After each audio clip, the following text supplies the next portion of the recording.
Every time our athletes walk into this weight room, they're going to be pushed to the max. Let's go! Let's go! The barbell hasn't changed in over 100 years. I can take a 25-pound plate, and we'll go out on the turf, and I'll have you hating life. We talk about straining your gut, pushing past that comfort level. I want a lot of energy. What better breeding ground is there for being a success in life than the weight room?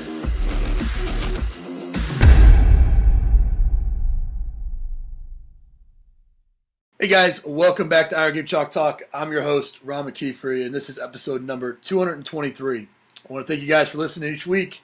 Really appreciate those of you that like, comment, and share, leave ratings and reviews. Doing so just helps me help as many coaches as I possibly can. Also want to thank our sponsors, and specifically GymAware for sponsoring this episode. I only partner with companies that I believe in, and Evan and Heather and the gang over at GymAware I believe wholeheartedly in. Super excited to be joined by Dr. Fergus Connolly this week. He is the Director of Performance and Operations for Michigan Football. He is the author of Game Changer, The Art of Sports Science, and just an industry leader and a guy that's doing things at a really high level. And so, man, I really appreciate you coming on the show. No, thank you for having me. Doc, if you could, just kind of go back through your experiences here. I mean, you were Welsh Rugby, the 49ers, Bolton Wanderers. You've been a consultant for the Jaguars, the Browns, and English Premier League and professional rugby.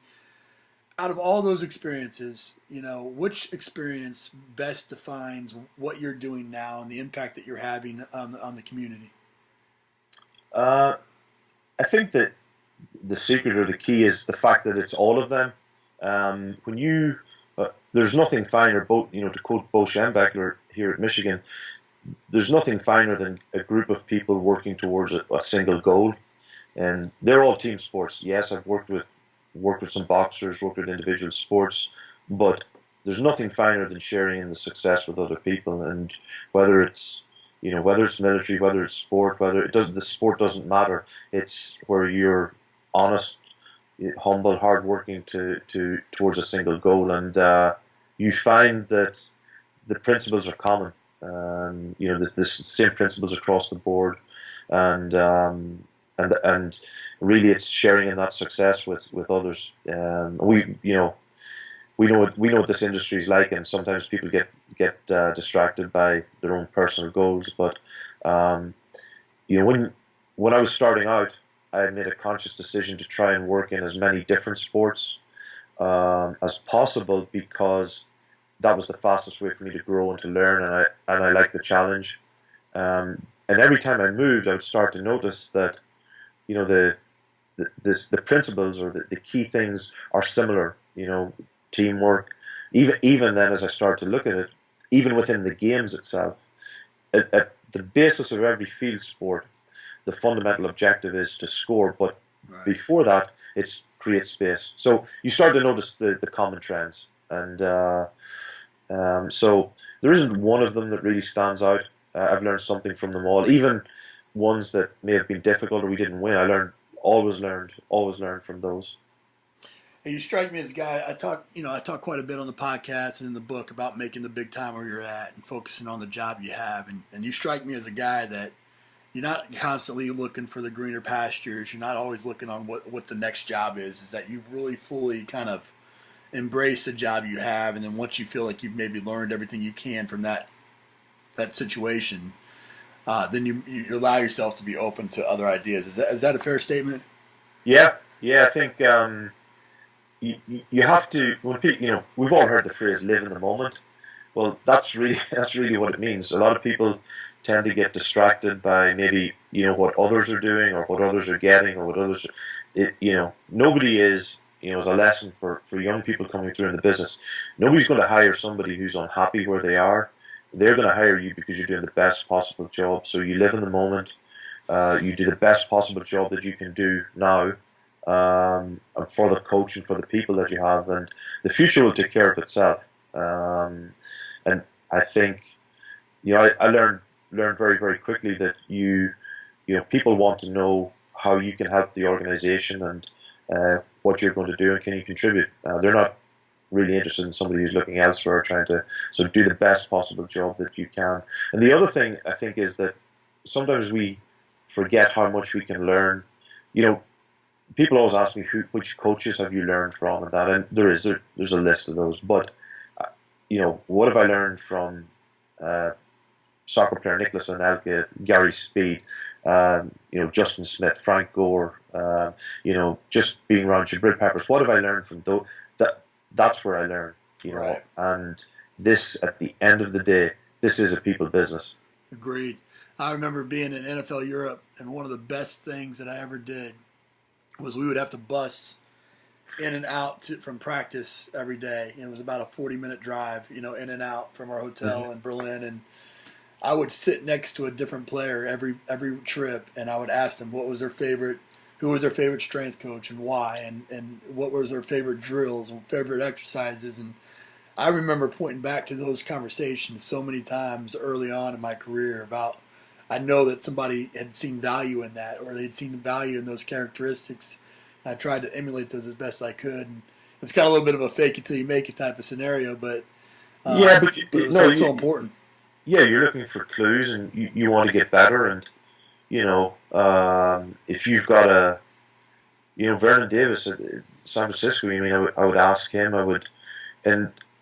You're trying to learn and understand what and why those players got better and what worked for them. Right. Because at the end of the day, it doesn't matter what the science books say. It doesn't matter what the textbooks say. It is a people business. You have to be able to communicate with and bring a player to understand what it is that you're trying to do. But you also have to learn from how they respond to it. And if you don't ask questions, you're not open to learning. I think your development is going to be slower. And for I don't have an exercise physiology degree. I didn't come through a traditional background, so perhaps that's why I never felt, and still don't feel, as though I'm in a position that I know everything. I always feel as though there's so much more to learn, and the more that I've learned, and the smarter people that I meet, and the more I realise, to be quite honest, how little I do know. And even writing the book, you're still in the back of your mind, you're going, why should I write a book? Yeah. There's so much more out there. I know in the global scheme of things, I know so little. So it's always humbling. It's important to remember that.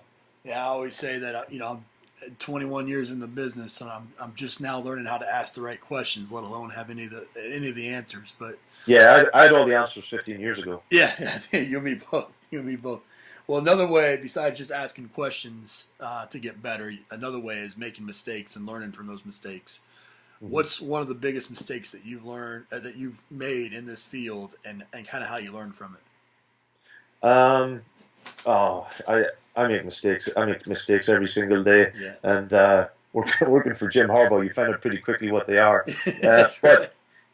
He's not slow to tell you. But that's really important to me. It's really important that you avoid complacency. To me, complacency has killed more head coaches and more programs than anything else. Being complacent, taking your eye off the ball. And I was fortunate that when I was younger and growing up that was never going to be an issue.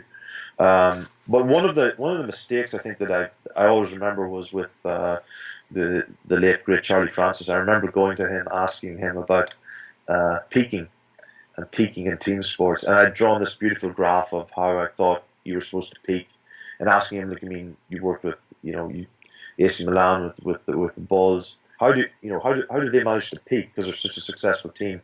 And he took the pen off me and he drew the line. He drew a straight line across. He said, "We don't peak. We just don't drop off." He said, "We focus on recovery.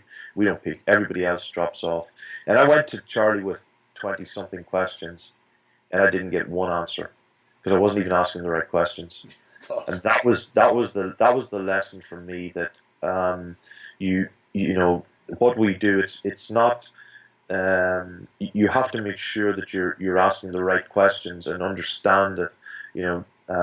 That's the critical thing, and that's why, again, that's why for me everything is about principles. It's about trying to get the deeper understanding. Anybody, I shouldn't say this, but if you can count from 1 to 10 3 times, you can be a strength coach. It's not quite true. But you've got to be a good strength coach. You need to understand the principles. Then you can write any. You know what I mean. Then you can write a program. Agreed. Then you can win. But it's important to understand the principles behind what it is that we're doing. You finished up writing the book Game Changer, and it was a fantastic book, and I think that everybody should go out and get a copy right away if you haven't already. But in the book, you talk about the amount of money that's being spent in college and pro athletics. Talk about Texas spending 161 million, or making 161 million, but it's spending 154. I think you give the example Manchester United, who I just went and saw up in Washington D.C., and they're spending 500 million. Trying to hack and use gimmicks and to try to find solutions, to get that edge, and they're getting away from the game, the focus of the game. What do you mean by that? By the focus of the game? I think that to me there are 5 things that make up an athlete or so a great team. At the core of everything is health. If you take Tom Brady's perfect example, or take any of your great quarterbacks, the healthier they are on and off the field, the longer their career is going to be. If you're not, even spiritually, if you're not healthy, you're going to get distracted by other things. You're not going to have a long career. Look at Manziel as an example. On the other end of the scale, you've got somebody like a Tom Brady who's healthy on and off the field, and they manage to have a longer career. That's the foundation. The 4 things then that make up any other athlete are their physical ability, their psychological makeup, technical and tactical. We, in our business, in our experience, have always largely focused on the physical, and we can measure it. And that's the greatest downside. It's, the advantage that we have has become an albatross around our neck. It's become a disadvantage because we can't measure. We're not measuring the things that are important as they are at the minute. So we focus on the wrong things, and we're not therefore focusing on the psychology. We're not focusing or spending time trying to understand technical ability, tactical ability. So the one of the 4, and it's not 1/4 because we don't know. One of the 4 we can measure everything, and the other 3/4 we don't spend enough time on. So we get distracted by the physical qualities. And I first came across that in rugby, where some of our best players never achieved maximum physical outputs. And we would wonder why, because we assumed that you have to be the fittest, fastest, strongest to be the best rugby player. No, you didn't. You have to be the best rugby player. Right. That's the key. The key is, how good a player are you? And physical is part of it. But there's a functional minimum that you have to reach. After that, then it's how well can you play the game. Yeah, that is often the question. How strong do you have to be? Not what's the most you got to do, but what's the least amount of strength that you have to be fully effective at your position. And you talk about the TTPP model with the physical, the psychological, the technical, and the tactical. What do you see as some common problems when it comes to those other 3 areas? Physical, we measure it. You mentioned the problem, but when we talk about psychological, what's not being done in the college and the professional setting that maybe should be done? Well, the first thing is, and again, and it's the reason that I wrote the book, was to simply draw awareness to it. You have to be aware of it, and we have to take account of it. That's the first thing. How we measure it, even if it's just subjective, that's better than nothing.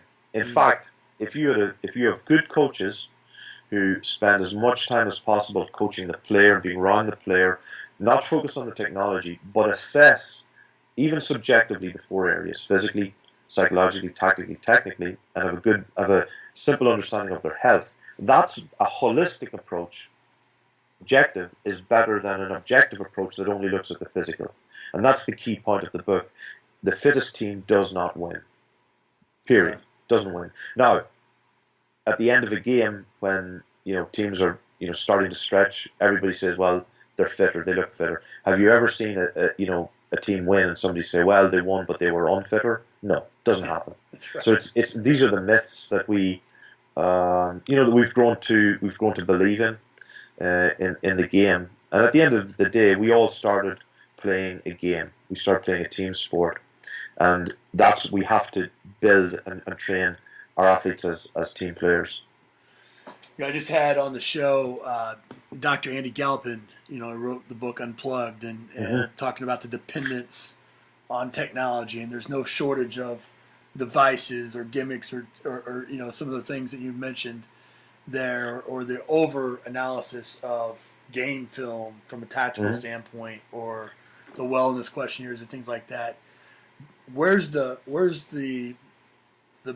middle ground on that? When you're talking about having that kind of holistic type of approach.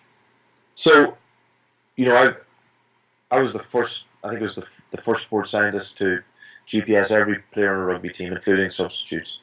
One of the first to heart rate variability everybody every single morning, do the biochemical analysis, even do brainwave assessments on the players, and it is of value, and it has helped me understand, and it has helped me create a model of methodology and understanding. But as I was doing that, I was realizing that my understanding and our understanding of the physical and physiological elements is improving. It is very valuable for that, but not in terms of affecting the scoreboard. And that was the key point. We could produce physically outstanding athletes, but if your receiver gets pulled for a DUI, it doesn't matter. If your running back doesn't understand when to time and when to run, and doesn't have no spatial awareness, it doesn't matter.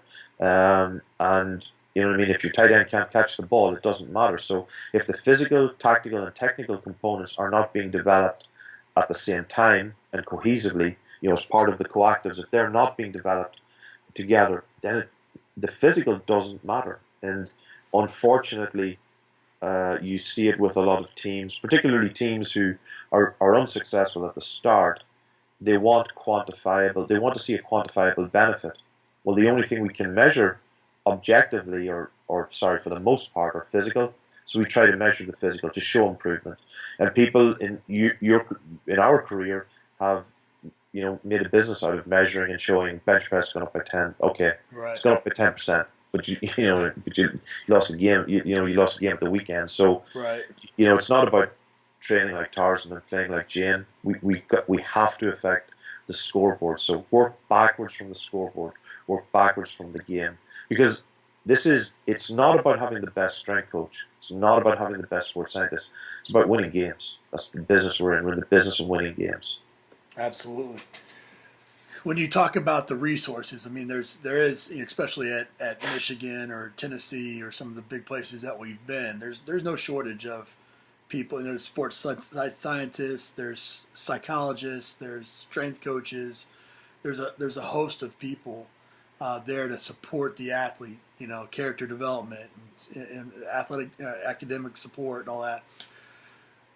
What's the best model? What's the recommendation that you have to coordinate those people and to individualize the programs as best you can? I think it all has to come from the head coach down. Look, we've all been in a locker room at halftime, and you're either up by a few points or you're down by a score, whatever. And the head coach, everybody's looking to see the demeanor of the head coach as he comes through the door, and everybody then takes their. So the head coach is critical in this. If the head coach buys into and has a model and a vision that is clearly aimed at improving the scoreboard and taking care of the student athletes, then everybody will follow suit, and that's what will happen. Here at Michigan with Coach Harbaugh, I love working for the guy because things are black and white. We do the best to look after our players. We care for them academically and physically, and we're here to win football games. And we've recruits come through, and we tell them the very same thing every time. We're here to help you be better. It will be tough. We set a high standard. We're going to push you, but you will leave here a better man and a better football player. And once everything is out in the open, then there's nothing to worry about. We're not here to try and sell you a cryotherapy chamber, a hyperbaric chamber, or a GPS system. Right. We're here to make you a better player, and you will get a world-class education. And that's why the message and the vision and I talk about it in the book, that the cohesion and the synchronicity is critical because everybody will follow suit. When you don't have that, you end up with small silos and small departments whose vision is not aligned. When that happens, then you start to get, empire building, lack of cohesion, and ultimately insecurity. So the key factor always is, the head coach ultimately in college football. Many of the people that are listening to this, they're not at the Michigans of the world. They don't have all those people, and they don't have, you maybe even just call a spade a spade. Maybe they don't have the best technical coaches either. Mm-hmm. What advice do you have for those places that have limited resources? What are some tactical tools that they can use in each of those areas to try to get information and arm either their coaches or their athletes? So the two things. One is that for the strength coach in the career, if you ever find yourself in a situation where you've dropped down a level, so to speak, or you've lost your job or whatever, and you end up at a smaller school, that's an advantage, because when you drop down and you don't have the tools, now you've got to work with a completely different set. You will be a better coach if you attack it with an enthusiasm unknown to mankind, as we say here. But if you attack it, you will become a better coach. At Michigan, one of the problems that we have is, because of the resources, it's easier to get distracted by, and you spoke about it, the NFL teams, NBA teams, who get distracted with all of the technologies, and they lose focus on what is important, which is making a better player. So it's actually, in some ways, about this specific problem, it is a disadvantage to be at a place where you've got a huge resources. That's why here, because we've got an open program, because I can go to the head coach and we talk about everything's open. We're not trying to do anything or pretend to do anything. But if you are at a program where you don't have GPS, trust me, it is not a disadvantage. It's not a disadvantage. You use your KPIs. What are the key performance indicators? What are the key things that help you win games based on the culture and the team that you have? You take a step backwards. Okay, those are the key things. We either have to score more and limit more. Okay, so how do you score more? What is your mechanism for scoring? And you build your game model from that, and you achieve it. And trust me, when you have your game model built, I assure you, it will not come down to running more meters or running more yards or sprinting at a high speed distance. It will not come down to that. And once it doesn't come down to that, that is not the key factor in you winning games. And that's incredibly important for people to believe, because I will get from time and time again, people ask me, okay, well, how many meters do you do this? What do you do? It's not about that. It's, can the guy play football? And are you playing good football? And are you achieving those KPIs, those key performance indicators? What helps you win games? And it's not that I have a PhD in technology, so I am the guy. I've come from that area. I'm not bashing it, but it's use it in the right environment and use it from the right perspective. Well, I agree 100% with that. You wrote this book, and I mean, we both wrote in books. There's things that we would go back and change if we could rewrite them and all that. What's the one thing that you hope somebody takes away from this book and applies to their daily lives? The most important thing is to understand that if you're a strength coach, you're a coach who works in the weight room.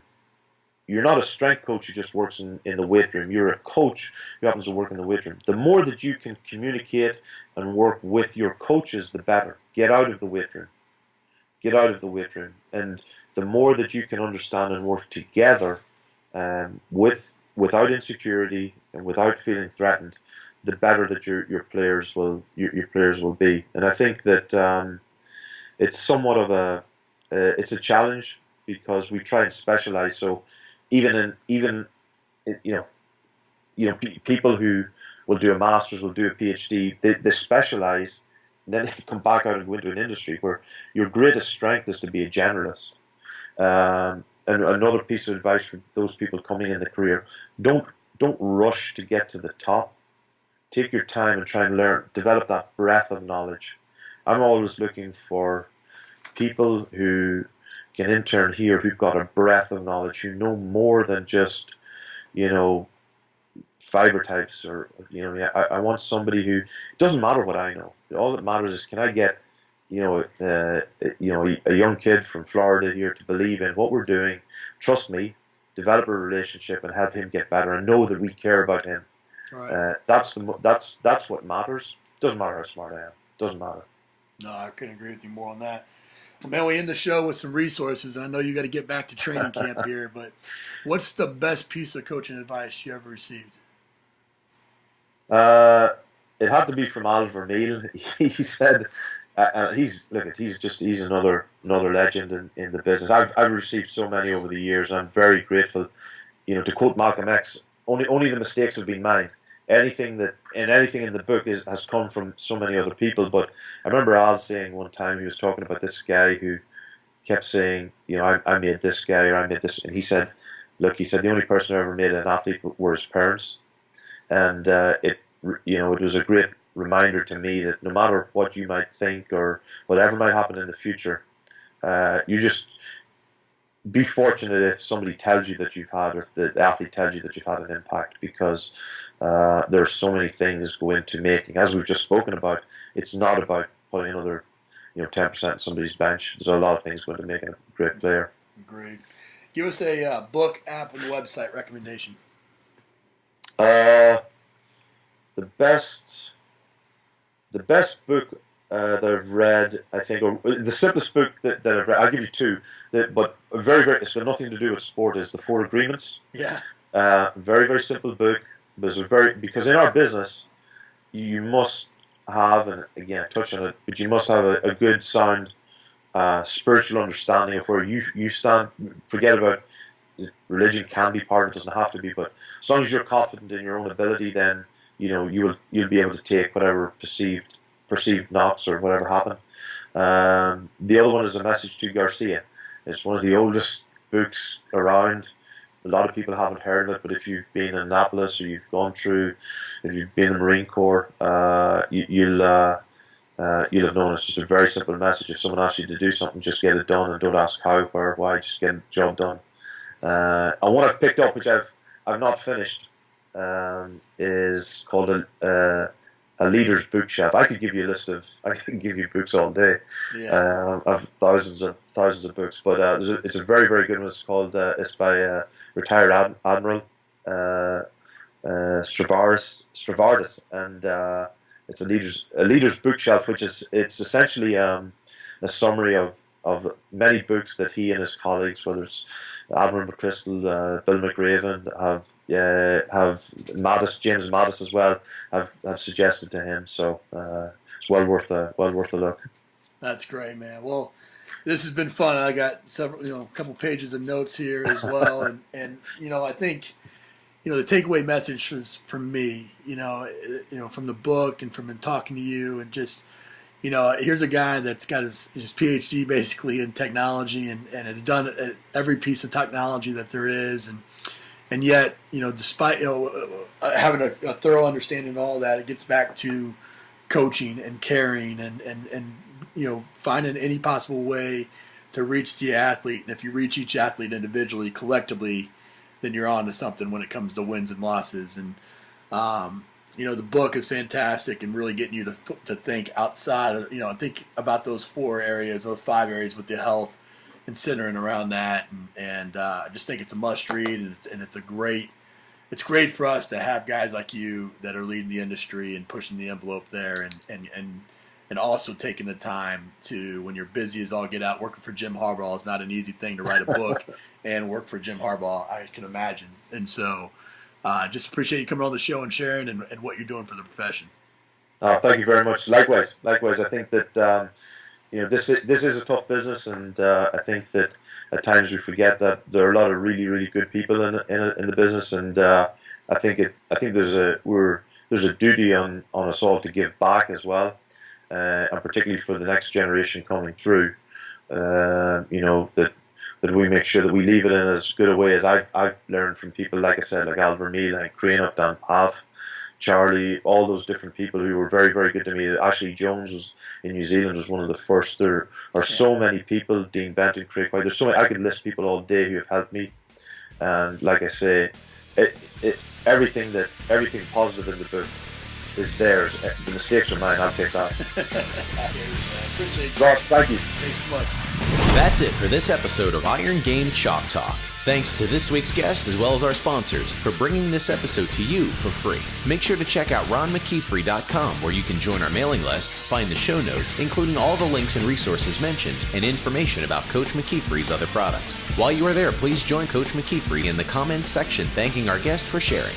If you haven't subscribed to Iron Game Chalk Talk on YouTube or iTunes yet, make sure to do so. Comments, ratings, and reviews are always welcome. Coach McKeefery can be found on Twitter at @RMcKeefery, on Facebook and YouTube at /Ron.McKeefery.